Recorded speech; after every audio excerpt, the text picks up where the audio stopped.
ಎಲ್ರಿಗೂ ನಮಸ್ಕಾರ. ಹೇಗಿದ್ದೀರಿ ತಾವೆಲ್ಲರೂ? ಎಲ್ಲರೂ ಚೆನ್ನಾಗಿದ್ದೀರಿ ಅಂತ ಭಾವಿಸ್ತೀನಿ. ಎಲ್ಲರ ಮೇಲೂ ಕೂಡ ಗುರು ರಾಘವೇಂದ್ರ ಪ್ರಭುಗಳ ಆಶೀರ್ವಾದ, ರಾಘವೇಂದ್ರ ಸ್ವಾಮಿಗಳ ಆಶೀರ್ವಾದ ಸದಾಕಾಲ ಇರಲಿ. ಮಂತ್ರಾಲಯ ಪ್ರಭುಗಳು ಎಲ್ಲರನ್ನೂ ಕೂಡ ನೆರಳಾಗಿ ಕಾಪಾಡಲಿ, ಎಲ್ಲರ ಕಣ್ಣೀರನ್ನು ಕೂಡ ಒರೆಸಲಿ. ಯಾರೆಲ್ಲ ನೋವಲ್ಲಿದ್ದೀರೋ ಅವ್ರನ್ನೆಲ್ಲರನ್ನೂ ಕೂಡ ರಾಯರು ನಗಿಸ್ಲಿ, ಮಕ್ಕಳನ್ನು ಚೆನ್ನಾಗಿ ಕಾಪಾಡಲಿ ಅಂತ ಕೂಡ ರಾಯರಲ್ಲಿ ಪ್ರಾರ್ಥನೆನ ಮಾಡ್ಕೊಳ್ತಾ, ಸ್ನೇಹಿತರೆ ಮತ್ತೊಂದು ಹೊಸ ವಿಡಿಯೋಗೆ ನಿಮ್ಮೆಲ್ಲರಿಗೂ ಪ್ರೀತಿಯಿಂದ ಸ್ವಾಗತ.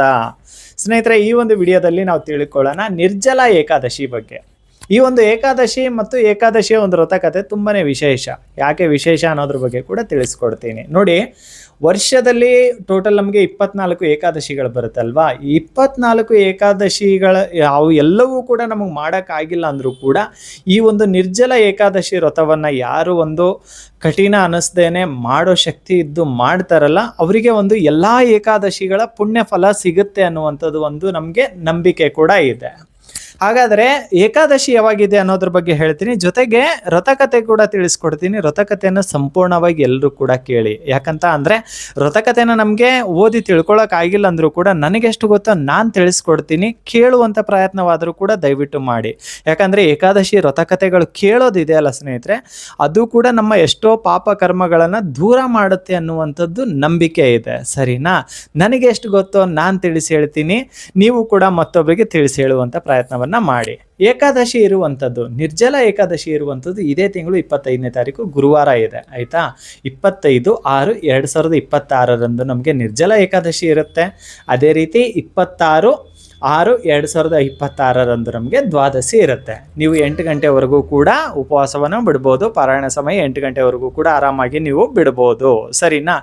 ನೋಡಿ, ಏಕಾದಶಿಯ ವ್ರತಕಥೆ ತುಂಬ ಚೆನ್ನಾಗಿದೆ, ಕೇಳಿ. ಯಾಕಂದರೆ ಪಾಂಡವರ ಕುರಿತು ತಿಳಿಸ್ಕೊಡುತ್ತೆ. ಅದರಲ್ಲೂ ಕೂಡ ವಿಶೇಷವಾಗಿ ಭೀಮನಿಗೆ ಸಂಬಂಧಪಟ್ಟಂಥ ಒಂದು ಕತೆ ನಮಗೆ ಪುರಾಣಗಳ ಪ್ರಕಾರ ತಿಳಿದು ಬಂದಿರೋದು ನಾನು ನಿಮಗೆ ತಿಳಿಸ್ಕೊಡ್ತಾ ಇದ್ದೀನಿ. ಏಕಾದಶಿ ವ್ರತಕಥೆಗಳು ತುಂಬ ಇದೆ, ಅದರಲ್ಲಿ ಇದು ಕೂಡ ಒಂದು. ನೋಡಿ, ಏನಾಗುತ್ತಂದರೆ ಪಾಂಡವರು ಎಲ್ಲ ಏಕಾದಶಿಗಳನ್ನು ಮಾಡ್ತಾ ಇರ್ತಾರಂತೆ. ಅಂದರೆ ಎಲ್ಲ ಏಕಾದಶಿ ಉಪವಾಸ ಆಚರಣೆನೂ ಕೂಡ ತುಂಬ ಚೆನ್ನಾಗಿ ಎಲ್ಲರೂ ಕೂಡ ಶ್ರದ್ಧಾ ಭಕ್ತಿಯಿಂದ ಆಚರಿಸ್ತಾ ಇರ್ತಾರಂತೆ. ಆದರೆ ಅದರಲ್ಲಿ ಏನಾಗುತ್ತೆ ಅಂದರೆ ಭೀಮನಿಗೂ ಕೂಡ ಎಲ್ಲ ರೀತಿಯ ಏಕಾದಶಿಗಳನ್ನ ನಾನು ಆಚರಿಸ್ಬೇಕಂತ ಆಸೆ ಇರುತ್ತೆ. ಆದರೆ ಭೀಮನಿಗೆ ಏನಂತ ಅಂದರೆ ಹಸಿವನ್ನು ತಡ್ಕೊಳ್ಳುವಂಥ ಶಕ್ತಿ ಇರಲ್ವಂತೆ. ಈ ಏಕಾದಶಿ ಅಂದರೆ ಉಪವಾಸ ಮಾಡಬೇಕು. ಭೀಮನಿಗೆ ಏನಾಗ್ಬಿಡುತ್ತೆ ಅಂದರೆ ಹೊಟ್ಟೆ ತುಂಬ ಹಸುವಾಗ್ತಾ ಇರತ್ತಂತೆ, ಹಸಿವನ್ನು ತಡೆಯೋಕ್ಕೆ ಆಗ್ತಾ ಇರಲ್ಲ. ಅದರಿಂದ ಮನ ನೊಂದ್ಕೊಂಡ್ಬಿಡ್ತಾನಂತೆ ಭೀಮ ಇದ್ದಾರಲ್ವ, ಮನ ನೊಂದ್ಕೊಂಡ್ಬಿಡ್ತಾರಂತೆ. ನೊಂದ್ಕೊಂಡು ನನಗೇನಪ್ಪ ಉಪವಾಸ ಮಾಡೋಕ್ಕಾಗ್ತಾ ಇಲ್ಲ. ಆದರೆ ಅವರಿಗೊಂದು ಆಸೆ ಕೂಡ ಇರುತ್ತೆ, ಎಲ್ಲ ಏಕಾದಶಿಯ ಒಂದು ಪುಣ್ಯ ಫಲವನ್ನು ನಾನು ಪಡ್ಕೋಬೇಕು, ವಿಷ್ಣು ದೇವರ ವಿಶೇಷ ಅನುಗ್ರಹವನ್ನು ಕೂಡ ನಾನು ಪಡ್ಕೋಬೇಕು. ಆದರೆ ನನಗೆ ಉಪವಾಸ ತಟ್ಕೊಳ್ಳೋಕ್ಕಾಗ್ತಾ ಇಲ್ಲ. ಇದಕ್ಕೇನು ಉಪಾಯ ಅನ್ನೋದೇ ಇಲ್ವಾ, ಇದಕ್ಕೆ ದಾರಿ ಅನ್ನೋದೇ ಇಲ್ವಾ ಅಂತ ಭೀಮ ಏನು ಮಾಡ್ತಾರಂತ ಅಂದರೆ ಒಂದು ಮರದ ಕೆಳಗೆ ಕಣ್ಣೀರು ಹಾಕ್ತಾ ಕೂತ್ಕೊಂಡಿರ್ತಾರಂತೆ.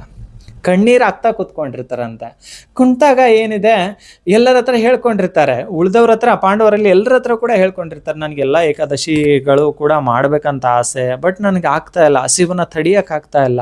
ನಾನು ಕೂಡ ವಿಷ್ಣು ದೇವರ ವಿಶೇಷ ಅನುಗ್ರಹ ಪಡ್ಕೋಬೇಕು, ಬಟ್ ನನಗೆ ಆಗ್ತಾ ಇಲ್ಲ, ಆದರೆ ನನ್ನಿಂದ ಮಾಡೋಕ್ಕಾಗ್ತಾ ಇಲ್ವಲ್ಲ ಅಂತ ಎಲ್ಲರ ಹತ್ರ ಕೂಡ ಹೇಳ್ಕೊಂಡಿರ್ತಾರೆ. ಹಾಗೆ ಒಂದು ಮರದ ಕೆಳಗೆ ಕೂತ್ಕೊಂಡು ಕಣ್ಣೀರು ಹಾಕ್ತಾ ಇರ್ತಾರಂತೆ. ಕಣ್ಣೀರು ಹಾಕ್ತಾ ಇರಬೇಕಾದ್ರೆ ಅದೇ ದಾರಿಲಿ ಒಬ್ಬರು ಋಷಿ ಮುನಿಗಳು ಹೋಗ್ತಾ ಇರ್ತಾರಂತ. ಭೀಮ ಅಳ್ತಾ ಇರೋದು ನೋಡಿ ಅವ್ರು ಕೇಳ್ತಾರಂತೆ, ಏನಪ್ಪ ಏನಾಯಿತು, ಯಾಕೆ ಅಳ್ತಾ ಇದೆಯಾ, ಏನಾಯಿತು ಅಂತ ಕೇಳ್ತಾರಂತೆ. ನೋಡಿ, ಹಿಂಗಾಯಿತು, ನನಗೆ ಹಸಿವನ್ನು ತಡ್ಕೊಳ್ಳೋ ಶಕ್ತಿ ಇಲ್ಲ, ನನ್ನ ದೇಹ ಕೂಡ ದೊಡ್ಡದು, ನನಗೆ ಆಗ್ತಾ ಇಲ್ಲ ಅಂತ ಎಲ್ಲ ಕೂಡ ಒಂದು ನೋವನ್ನು ಹೇಳ್ತಾರಂತೆ. ಏಕಾದಶಿ ಉಪವಾಸ ಆಚರಣೆ ಮಾಡೋಕ್ಕಾಗ್ತಾ ಇಲ್ಲ ನನಗೆ, ಎಲ್ಲ ಏಕಾದಶಿನೂ ಕೂಡ ಮಾಡಬೇಕಂತ ಇದೆ, ವಿಷ್ಣು ದೇವರ ವಿಶೇಷ ಅನುಗ್ರಹ ಪಡ್ಕೋಬೇಕಂತ ನನಗೂ ತುಂಬ ಆಸೆ ಇದೆ, ನನ್ನೊಟ್ಟಿಗಿರೋರೆಲ್ಲರೂ ಮಾಡ್ತಾ ಇದ್ದಾರೆ, ನನಗಾಗ್ತಾ ಇಲ್ಲ ಅಂತ ತುಂಬ ಕಣ್ಣೀರು ಹಾಕ್ತಾ ಇರ್ತಾನಂತೆ ಭೀಮ. ನೊಂದ್ಕೊಂಡ್ಬಿಟ್ಟಿರ್ತಾನೆ, ಮನಸ್ಸಿಗೆ ನೊಂದ್ಕೊಂಡು ದೇವರ ಆಶೀರ್ವಾದವನ್ನು ಪಡ್ಕೊಳ್ಳೋಕ್ಕಾಗ್ತಾ ಇಲ್ಲ ಅಂತ ನೊಂದ್ಕೋಬೇಕಾದ್ರೆ ಆವಾಗ ಋಷಿ ಮುನಿಗಳು ಹೇಳ್ತಾರಂತೆ, ನೋಡಪ್ಪ, ನಿನ್ನಲ್ಲಿ ಪವಿತ್ರವಾದಂಥ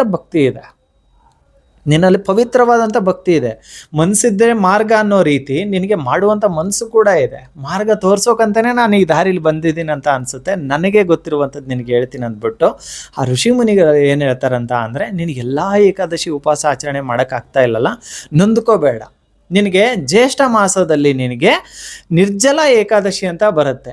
ಆ ಒಂದು ಏಕಾದಶಿ ಆದರೂ ಕೂಡ ನೀನು ಮಾಡು. ಆ ಒಂದು ದಿನ ಆದರೂ ಕೂಡ ನೀನು ಒಂದು ತೊಟ್ಟು ನೀರು ಕೂಡ ಕುಡಿದಂಗೆ ಉಪವಾಸ ಆಚರಣೆನ ಮಾಡು. ಖಂಡಿತವಾಗ್ಲೂ ಕೂಡ ನಿನಗೆ ವರ್ಷದಲ್ಲಿ 24 ಏಕಾದಶಿ ಮಾಡಿದರೆ ಎಷ್ಟು ಪುಣ್ಯ ಲಭಿಸುತ್ತಲ್ಲ ಅಷ್ಟೇ ಒಂದು ಪುಣ್ಯ ನಿನಗೆ ಈ ಒಂದು ನಿರ್ಜಲ ಏಕಾದಶಿ ಒಂದು ದಿನ ನೀನು ನಿರ್ಜಲ ಏಕಾದಶಿನ ಆಚರಣೆ ಮಾಡ್ತೀನಿ, ಉಪವಾಸ ಆಚರಣೆನ ಮಾಡ್ತೀನಿ ಅಂತ ಅಂದರೆ ಎಲ್ಲ ಏಕಾದಶಿಗಳ ಒಂದು ಪುಣ್ಯ ಫಲ ನಿನಗೆ ಸಿಗುತ್ತೆ. ನೀನು ಅಂದ್ಕೊಂಡಂಗೆ ವಿಷ್ಣು ದೇವರಲ್ಲ, ಎಲ್ಲ ಮುಕ್ಕೋಟಿ ದೇವಾನುದೇವತೆಗಳ ಒಂದು ನಿನಗೆ ಆಶೀರ್ವಾದ ಅನ್ನುವಂಥದ್ದು, ಎಲ್ಲ ದೇವರ ಆಶೀರ್ವಾದ ಅನ್ನುವಂಥದ್ದು ನಿನಗೆ ಸಿಗುತ್ತೆ ಅಂತ ಆ ಋಷಿ ಮುನಿಗಳು ಭೀಮನಿಗೆ ಹೇಳ್ತಾರಂತೆ. ಭೀಮ ಖುಷಿಯಿಂದ ಏನು ಮಾಡ್ತಾನಂತ ಅಂದರೆ ಸಂತೋಷ ಆಗ್ಬಿಡತ್ತೆ. ಹೌದಾ, ಇದೊಂದಾದರೂ ಕೂಡ ನಾನು ಮಾಡ್ಬೋದಲ್ಲ, ಒಂದು ದಿನ ಹೆಂಗಾದರೂ ಕೂಡ ನಾನು ಮಾಡ್ಬೋದು ಅಂದ್ಬಿಟ್ಟು ಅವ್ರು ಭೀಮ ಏನು ಮಾಡ್ತಾರಂತ ಅಂದರೆ ನಿರ್ಜಲ ಏಕಾದಶಿ ಉಪವಾಸ ಆಚರಣೆನ ಮಾಡಿ ವಿಷ್ಣು ದೇವರನ್ನ ಯಥಾಶಕ್ತಿ ಹೆಂಗಾಗುತ್ತೋ ಹಂಗೆ ಪೂಜಿಸ್ತಾರಂತೆ, ನಾಮಸ್ಮರಣೆನ ಮಾಡ್ತಾರಂತೆ, ಪುಣ್ಯ ಫಲವನ್ನು ಅವರು ಪಡ್ಕೋತಾರೆ ಅನ್ನುವಂಥ ನಂಬಿಕೆ ಕೂಡ ಇದೆ ಸ್ನೇಹಿತರೆ. ನಾನು ಹೇಳುವಂಥದ್ದು ಏನಂದರೆ, ಯಾರಿಗೆಲ್ಲ ಒಂದು ತೊಟ್ಟು ನೀರು ಕೂಡ ಕುಡಿದಂಗೆ ಮಾಡುವಂಥ ಶಕ್ತಿ ಇದ್ದವ್ರು ಮಾತ್ರ ಮಾಡಿ. ಆರೋಗ್ಯ ಸಮಸ್ಯೆ ಇದ್ದಂಥವ್ರು, ಹಸಿವನ್ನ ತಟ್ಕೊಳ್ಳೋಕೆ ಆಗ್ತಾ ಇಲ್ಲ ಅನ್ನುವಂಥವ್ರು, ಏನಾದರೂ ಮಾತ್ರೆಗಳಿರುತ್ತೆ, ನೀವೆಲ್ಲರೂ ಕೂಡ ದಯವಿಟ್ಟು ಮಾಡಬೇಡಿ. ಮನಸ್ಸಲ್ಲೇ ದೇವರನ್ನ ಪೂಜಿಸಿ, ಮನಸ್ಸನ್ನೇ ಒಂದು ದೇವಾಲಯ ಮಾಡಿಕೊಂಡು ಮನಸ್ಸಲ್ಲೇ ದೇವರನ್ನ ನೀವು ನೆನೆಸ್ಕೊಂಡ್ಬಿಟ್ಟು ದೇವರ ನಾಮಸ್ಮರಣೆನ ಮಾಡಿ. ದೇವರ ನಾಮಸ್ಮರಣೆಗೆ, ಗುರುರಾಯರ ನಾಮಸ್ಮರಣೆಗೆ, ಗುರುಗಳ ನಾಮಸ್ಮರಣೆಗೆ ಅದ್ಭುತವಾದಂಥ ಶಕ್ತಿ ಇದೆ. ದಯವಿಟ್ಟು ಕೂಡ ಇವತ್ತಿಂದ ಎಲ್ಲರೂ ಕೂಡ ನಾಮಸ್ಮರಣೆನ ಮಾಡೋದನ್ನ ರೂಢಿ ಮಾಡ್ಕೊಳ್ಳಿ. ತುಂಬ ಜನ ಮೊದಲಿಂದ ಕೂಡ ಮಾಡ್ತಾ ಇದ್ದೀರಾ, ಮತ್ತಿಷ್ಟು ಮಾಡಿ ಅಂತ ಕೂಡ ಹೇಳೋಕೆ ಇಷ್ಟಪಡ್ತೀನಿ. ಜೊತೆಗೆ ಹೇಳೋದ್ರಿಂದ ಏನಂತ ಅಂದರೆ, ಅವತ್ತಿನ ದಿನ ಯಾರು ಕೂಡ ಮಾಂಸ ಸೇವನೆ ಮಾಡುವಂಥವ್ರು, ಮಾಂಸಾಹಾರ ತಿನ್ನುವಂಥವ್ರು ದಯವಿಟ್ಟು ಕೂಡ ಅವತ್ತಿನ ದಿನ ಮಾಡಬೇಡಿ. ನಿರ್ಜಲ ಏಕಾದಶಿ ವ್ರತಕತೆ ಕೇಳಿದಿರಿ ಅಂತ ಅನ್ಕೊತೀನಿ. ಮತ್ತೊಬ್ಬರಿಗೂ ಕೂಡ ಹೇಳುವಂಥ ಪ್ರಯತ್ನವನ್ನು ಕೂಡ ಮಾಡಿ. ಹಾಗೂ ನಾನು ಹೇಳುವಂಥದ್ದು ಏನಂದರೆ, ಯಾರಿಗೆಲ್ಲ ಶಕ್ತಿ ಇದೆಯೋ ದಯವಿಟ್ಟು ಕೂಡ ನೀವು ಮಾಡಿ, ಯಾರಿಗೆಲ್ಲ ಆಗಲ್ವೋ ನೀವು ಮಾಡೋಕ್ಕೆ ಹೋಗಬೇಡಿ, ಸರಿನಾ? ಪ್ರತಿಯೊಬ್ಬರಿಗೂ ಕೂಡ ಒಳ್ಳೆಯದಾಗಲಿ. ನಗ್ನಾಗ್ತಾ ಇರಿ, ನಗಿಸ್ತಾ ಇರಿ. ನಮಸ್ಕಾರ.